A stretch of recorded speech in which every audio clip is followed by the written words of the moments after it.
And this poem is called The Making of a Genius. And it is the conversation between Joe Jackson, Michael Jackson's father, and Marvin Gaye's father. Wow. And they're discussing how they see their two sons. Wow.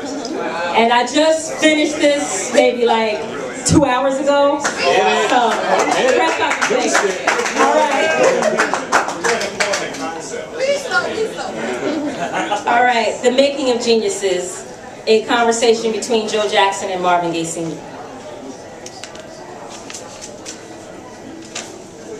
And so he asked me how I made Michael.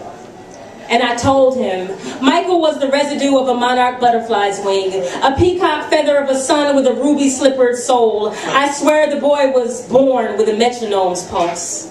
The kind that would accelerate from the thread of cast iron skillet hands, but hold it together when the groove dropped, made Michael out of head bops and thin slices of unicorn horns and hair. Rare. My son was a slow-cooked fantasy, a creme brulee sprinkled with brittle blue moons, rich, rainbow, foreign, not often, almost never, freakishly eclectic, odd. Michael was the amusement park.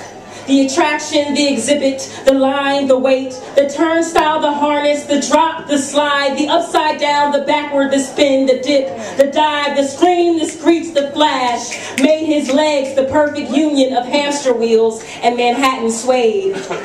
Made his voice from shreds of fear, peppered with ego, dulled by innocence. Michael was a bravado of manifest destiny, made integration a musical, without sit-ins, without protests. Made him out of patent leather shoes, shyness, sequins. Made him the stage, wood, shout, strut, gravity, immortal. And so he asked me how I made Marvin. And I told him Marvin was the frill of the blouses in my subconscious.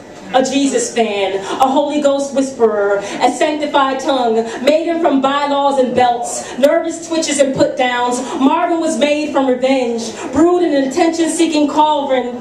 Marvin was the lazy legato with an egotistical itch.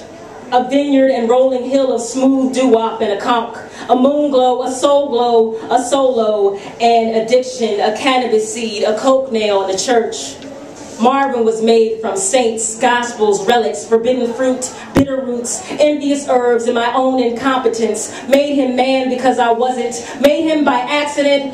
Made him from stop signs and construction. Made him from projects, mishaps, happenstance, oops and uh-ohs. Didn't make him really. Didn't mold him actually. Only tolerated his voice because Jesus had to love him more. I was convinced it was why I had to kill him. Make him shudder. Made his mouth quiver on last words instead of song, instead of light. Made his handsome face a gruesome twist of nose, of eyes, of brows, of lips. Jesus made him more beautiful, so I had to make him ugly. Made him unattractive finally. Made him gone, made him gone, made him gone. Geniuses aren't made by mortals. God just sends them to us when we're not looking.